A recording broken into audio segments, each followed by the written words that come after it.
거기 교재 12페이지 보시면 자격시험 일정 공고라고 있습니다. 그래서 지금 10월 달까지는 시험을 봤어요. 그래서 여러분들이 시험 보는 건 12월 3일이에요. 무슨 요일이에요?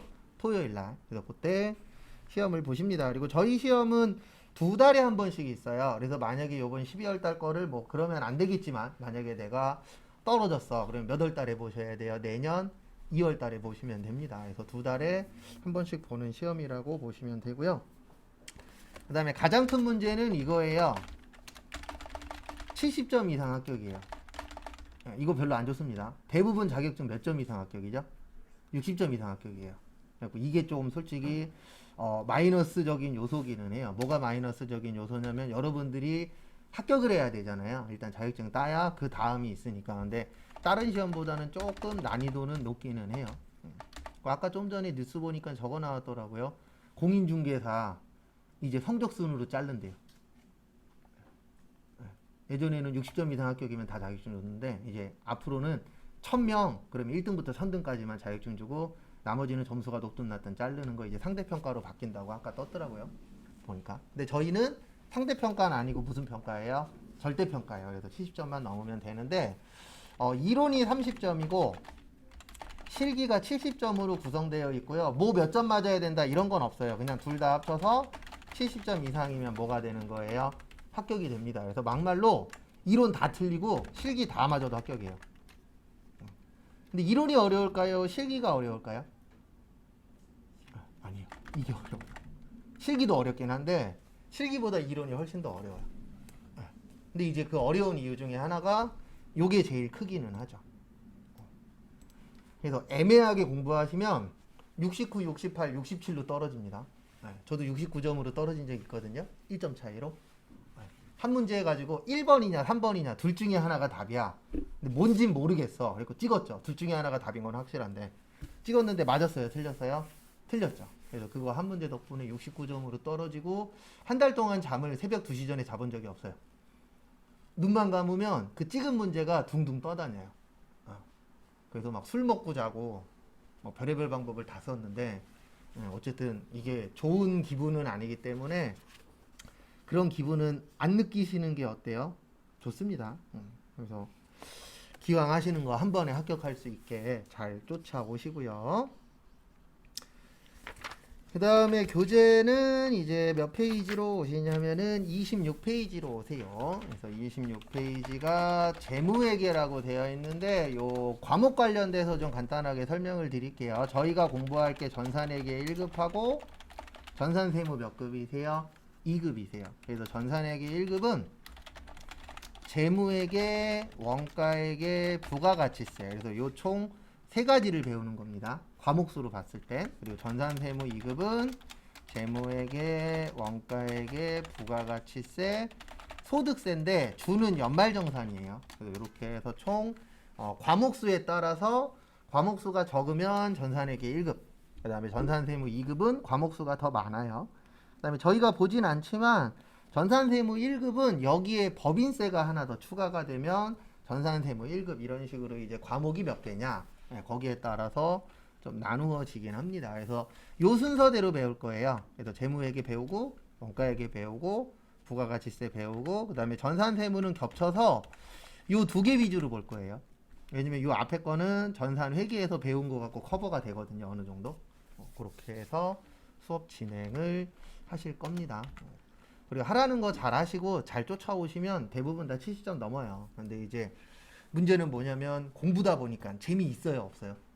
없죠. 공부를 가장 빨리 끝내는 방법, 자격증 공부를 가장 빨리 끝내는 방법 뭔지 아세요? 합격하는 게 가장 빨리 끝나는 방법이에요. 왜냐면 저도 예전에 그러고 살았으니까 만약에 떨어졌어. 떨어질 수도 있잖아요. 사람이 살다 보면. 그러면은 이런 생각 갖는 경우가 있거든요. 저도 예전엔 그랬어요. 아우, 안 할 거야. 짜증나. 근데 문제는 뭐냐면 나중에 그 자격증이 필요한 상황이 올 수도 있어요, 없어요? 있죠. 미래는 모르잖아요. 근데 지금 못 따고 만약에 그 나중에 따잖아요. 나중에 나이 들어서. 그러면 지금 공부하시는 것보다 두세 배 더 힘듭니다. 근데 그게 왜 그러냐면 일단 기억력이 떨어지고 어쩔 수 없어요. 그리고 잡생각이 많고 저도 자격증 몇 개 없어요. 지금 28개인가? 근데 저도 100% 아니에요. 합격하는 거. 어렸을 때는 한 8개, 한 10개 본다 그러면 한 8번 정도 붙었는데 지금은 10번 본다 그러면 한 두세 번 붙을걸요? 왜냐면 일단 잡생각이 많아서 집중이 안 돼요. 그리고 머릿속에 남질 않아요.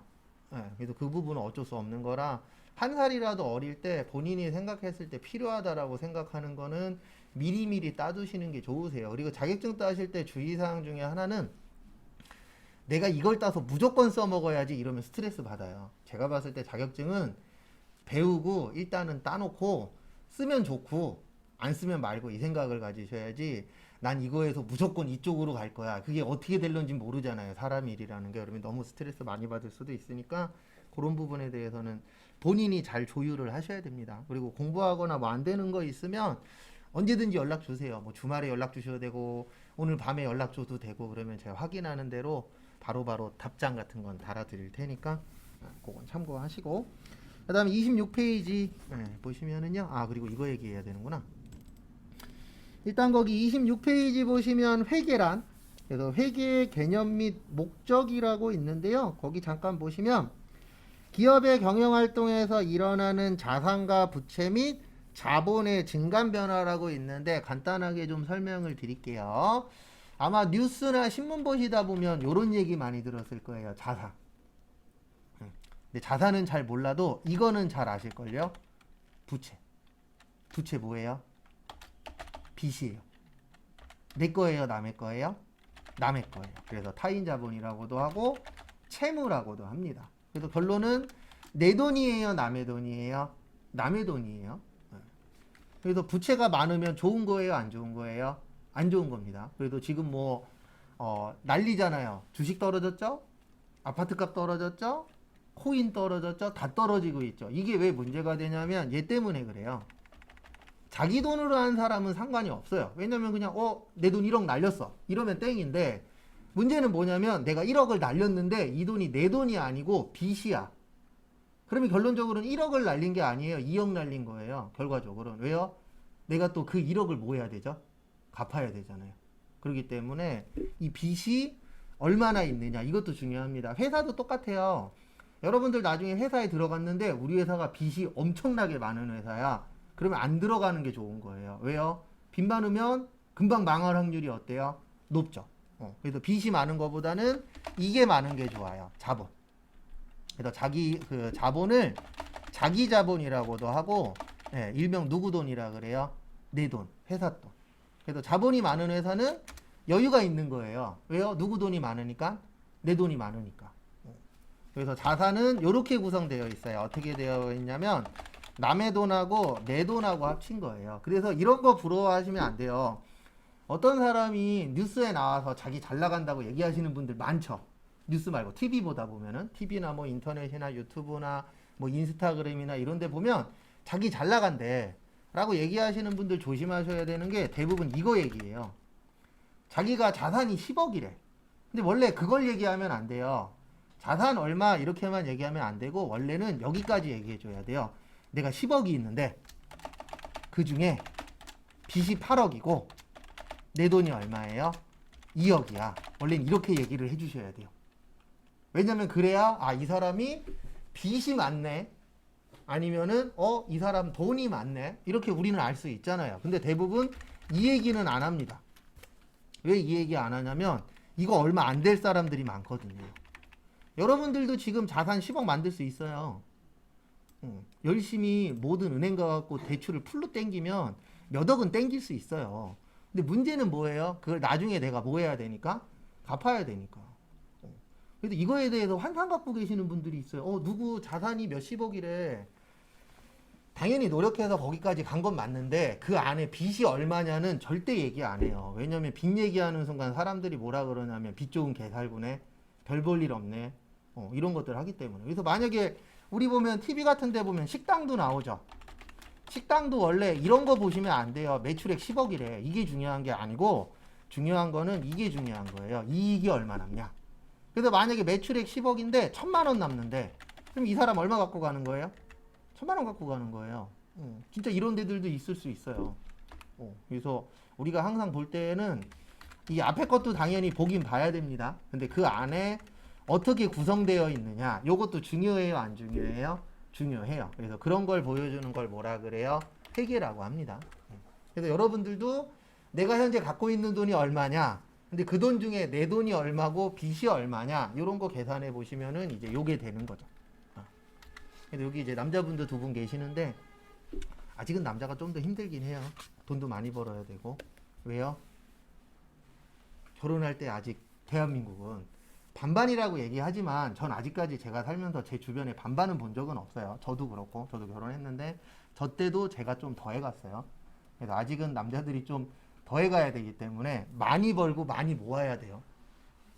그래야 나중에 뭐 이제 결혼을 안 하려고 하시는 분들도 있을 수 있겠지만 결혼을 하려고 생각하시는 분들은 돈도 좀 있어야 장가갑니다. 제 주변에도 보면 노총각들 좀 있어요. 뭐 노총각이 잘못됐다는 아닙니다. 근데 지금 시대 자체가 남자들이 장가가기가 쉽진 않아요. 가면 갈수록 더. 그래서 제 친구 와이프는 저기 필리핀 분도 있고 12살 차이네. 필리핀 아가씨랑 결혼해서 애 셋 낳고 잘 먹고 잘 사는 애도 있어요. 근데 걔 같은 경우에는 희한하게 한국 여자분들이랑 대화를 못해서 소극적이어갖고 27페이지 보세요. 27페이지 보시면 재무회계라고 있습니다. 저희가 제일 처음에 배우는 게 재무회계예요. 그래서 재무회계의 주된 목적은 요겁니다. 외부 정보 이용자에게 정보 제공하는 거. 참고로 요건 시험 문제 나와요. 요건 시험 문제 나옵니다. 오늘 이야기하는 것 중에서 시험 문제 나오는 게 한 두세 가지 정도 있어요. 그래서 그 중에 하나가 요 재무회계세요. 그래서 재무회계의 주된 목적은 남 보여주는 게 주된 목적이에요. 그래서 저희가 배우는 회계가 재무회계예요. 그래서 남한테 우리 회사 이만큼 벌었고 이만큼 썼고 이만큼 남았습니다라고 보여주기 위한 게 이제 재무회계라고 보시면 됩니다. 그 다음에 그 밑에 보시면 관리회계라고 있는데요. 네, 저희가 배우는 관리회계는 원가회계예요. 무슨 회계라고요? 원가회계. 그리고 내일부터 쪽지 시험 봅니다. 저희가 외울 게 좀 있어요. 그래서 좀 이따가 프린트 해드릴 거고 거기에서 이제 조금씩 나눠서 쪽지 시험을 볼 겁니다. 근데 쪽지 시험 보는 이유는 어느 정도 평균치를 만들려고 보는 거예요. 예전에 쪽지 시험 안 봤을 때는 잘하는 사람은 너무 잘하고 못하는 사람은 너무 못하고 이 편차가 컸는데 쪽지 시험 보면서 체킹을 좀 하니까 중가운데가 형성이 되더라고요. 그래서 쪽지 시험은 봅니다. 그리고 너무 안 되면 따로 제가 관리를 할 거예요. 그래서 본인이 알아서 초반에 잘 해주십시오. 관리회계는 내부에서 보려고 하는 거예요. 그래서 요거 갖고 시험 문제 내요. 재무회계에다가 외부가 아니고 내부 정보 이용자 뭐 이런 식으로 해서 시험 문제를 출제하기도 하기 때문에 요거 두 가지는 필히 꼭 숙지하시고요. 요건 따로 쪽지 시험 보진 않습니다. 기본적인 거라 숙지를 좀 하셔야 되세요.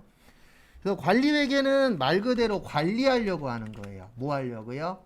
관리. 그러면 우리 관리는 외부에서 할까요? 내부에서 할까요? 관리는 당연히 내부에서 하겠죠. 그래서 내부에 있는 사람한테 보여주기 위한 거다. 그래서 이걸 무슨 회계라 그래요? 관리회계인데 저희는 원가회계 배웁니다. 그래서 원가회계는 아마 오늘 수요일이죠. 다음 주쯤에 조금 나갈 거예요. 그거 참고하시고 그 다음에 중요한 것만 탁탁 치고 나갈 겁니다. 그 다음에 다음 페이지 넘기세요. 근데 여긴 뭐 그렇게 크게 중요한 건 없는데 짧게만 보고 넘어갈게요. 그리고 실제 시작은 59페이지부터긴 합니다. 그 전까지는 그냥 기본적인 내용 위주라고 봐주시면 되세요. 일단 28페이지 보시면 거기 보시면 첫 번째로 개인기업이라고 있습니다. 그래서 개인기업은 말 그대로 누가 운영하는 거예요? 개인이 운영을 하는 겁니다. 여러분들 중에서도 나중에 이럴 수 있죠. 나 열심히 공부한 다음에 회사 차릴 거야. 그러시는 분 있을 수 있어요? 없어요? 있죠. 근데 회사를 차리더라도 회계는 할 줄 알아야 됩니다. 왜냐하면 회사 차리면 돈 나가잖아요. 돈 벌잖아요. 그럼 그거 관련돼서 회계는 필히 아셔야 돼요. 나중에 사장님이 되시더라도 사장님들도 회계 교육받으러 다녀요. 그러니까 이렇게 뭐 자격증을 따러 다니는 건 아니지만 간혹가다 뭐 하루 이틀짜리 이렇게 중요한 것만 해서 교육하는 곳들이 있거든요. 그런 데들도 쉴 때 다닙니다. 근데 왜 다니냐면은 돈 중요하잖아요. 돈 제일 중요한 것 중에 하나입니다. 우리 살아가는데 돈 안 중요해요? 아니죠. 돈 중요해요. 또 나중에 배우는데 우리나라 현재 최고 세율이 소득세라고 표현하는데 현재 소득세 최고 세율이 45%예요. 예. 그러니까 많이 버시는 분들 있죠. 몇 억씩 버시는 분들, 그분들 반이 세금이에요. 그러니까 내가 만약에 한 3억 벌어 그러면 1억 5천 정도는 세금으로 나가요. 그래서 많이 벌면 많이 냅니다. 적게 벌면 적게 내고 구조 자체가 그렇게 되어 있어요. 그래서 우리나라 현재 최고 세율은 45%예요. 그럼 적지 않죠. 그래서 뭐 운동선수들 보면 TV 같은 데서 뭐 계약금 FA 계약으로 뭐 10억을 받았느니 이런 거 나오잖아요. 10억 정도 받으면 5억 정도는 세금 내야 돼요. 그래도 5억 남으면 괜찮죠? 최근에 로또 1등이 31억 당첨됐죠? 그러면 한 10억 정도가 세금입니다. 로또는 최고 세율이 30%거든요. 나중에 알려드릴 거예요. 왜냐면 저희 문제 있어요. 복권 당첨금 이런 것들 나오거든요. 그러면 거의 한 10억 가까이가 세금이에요. 31억이면. 그래서 개인 기업은 말 그대로 이제 개인이 운영하시는 거예요. 그래서 여러분들 중에 나중에 뭐 조그만하게 사업을 할 거야. 그런 분들은 제일 처음에 요걸로 시작하죠. 개인 회사로. 그 다음에 28페이지 밑에 보시면 법인 기업이라고 되어 있습니다. 그래서 주식회사 어쩌고 저쩌고, 뭐 주식회사 삼성전자, 뭐 주식회사 현대자동차 이런 것들이 이제 법인 기업인데 저희가 공부할 전산회계 1급하고 전산세무 2급이 요걸로 나와요. 법인 기업으로. 무슨 기업으로 나온다고요? 법인 기업. 그리고 또 하나는 여기에 추가되는 게 제조회사로 나옵니다. 그래서 제가 모든 반에서 다 물어보는 거 하나 있거든요. 혹시 상품이라고 들어보셨어요? 상품? 아마 한 번씩은 들어봤을 겁니다. 그 다음에 제품이라고 들어보셨어요? 네. 이 두 가지의 차이점. 이 두 가지가 똑같지 않아요. 이 두 가지가 다른 점이 있습니다. 그게 뭐냐면 상품은 사다가 파는 걸 상품이라고 해요. 제품은 뭐에서 파는 거예요? 네, 만들어서. 그래서 두 가지가 달라요. 그래서 여러분들이 나중에 제조회사에 취업하시면 요게 되는 거예요. 뭐요? 제품. 근데 나중에 내가 유통회사에 취직하면은 요게 되는 겁니다. 뭐요? 상품. 이런 식으로 좀 두 가지가 구별이 된다라는 거 그거 참고하시고요. 네, 뭐 나머지는 안 보셔도 돼요. 왜냐면 저희 시험에 뭐 주주가 몇 명이어야 되냐 이런 건 안 나옵니다. 그 다음에 30페이지 잠깐 보고 또 넘어갈게요. 거기에도 잘 나와 있기는 해요. 상품과 제품의 차이.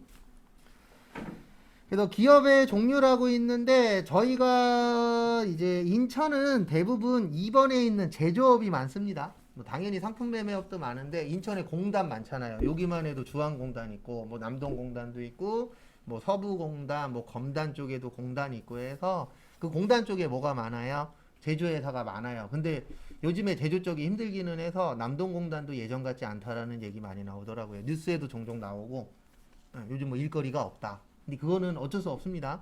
왜냐면 환율 계속 올라가고 있죠.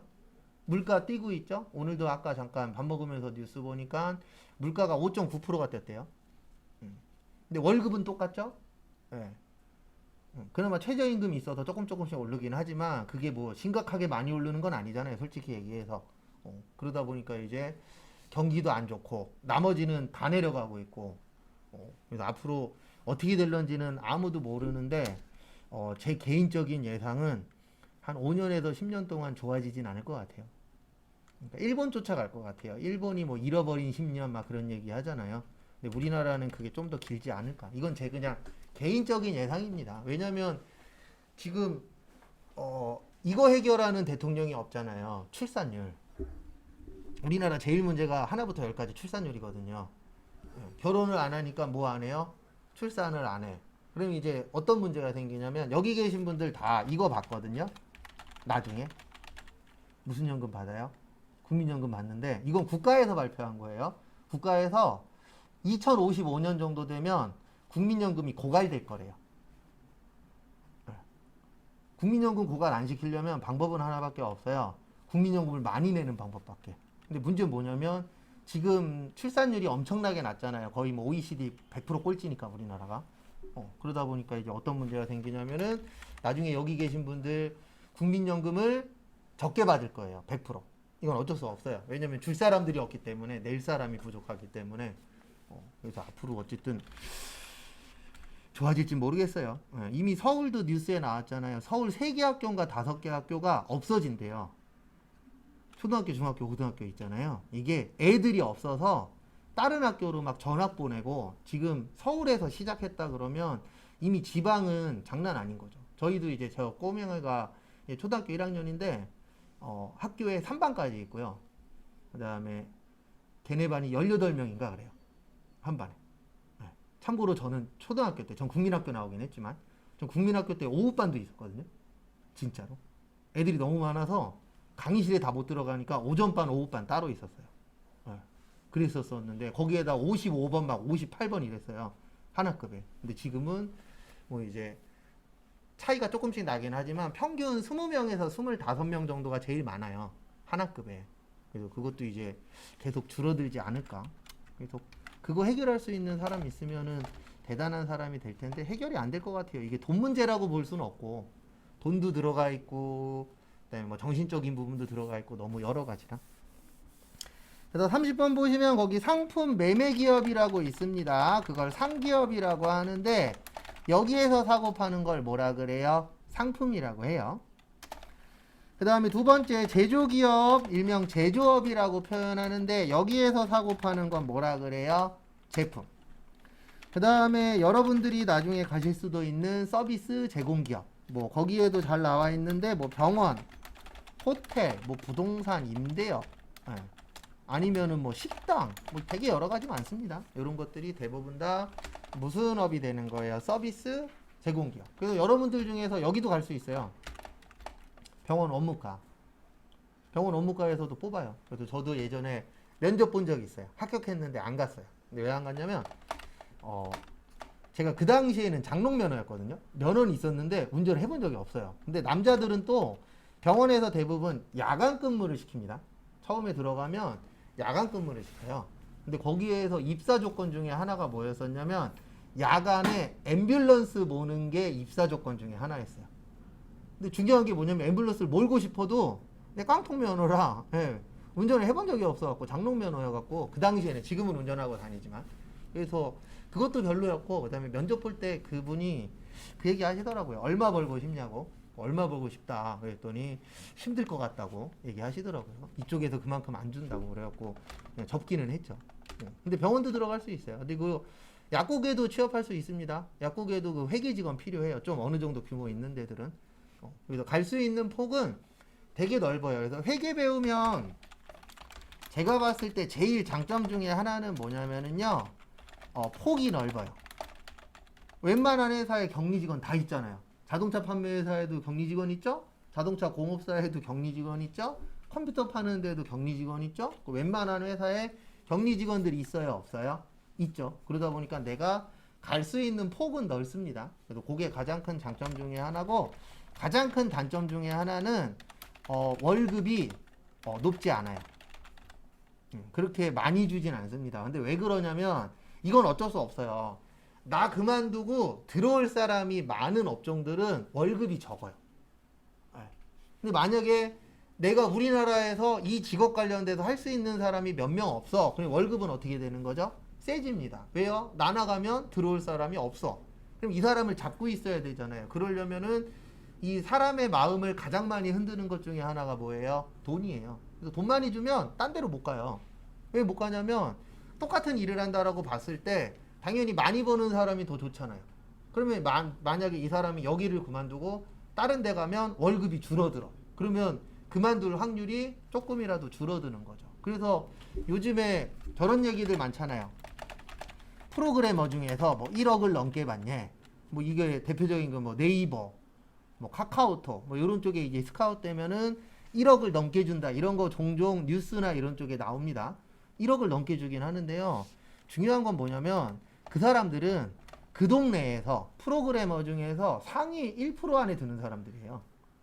그러니까 저 정도 주는 거지, 일반적으로는 저만큼 주고 스카웃 해가지도 않아요. 왜냐면 기본적인 거 다룰 줄 아는 사람은 많은데, 저기 1억 정도 받을 정도면 본인이 엄청나게 그 동네에서는 에이스급, 학교도 좋은 데 나와야 되고 경력도 있어야 되고 그 경력이 이제 일반적이지 않은 경력들도 있어야 되고 되게 좀 포괄적인 거라 그 부분이 좀 쉽지는 않습니다. 근데 어딜 가나 다 그래요. 이쪽도 보면은 월급이 높지는 않은데 이건 케바케입니다.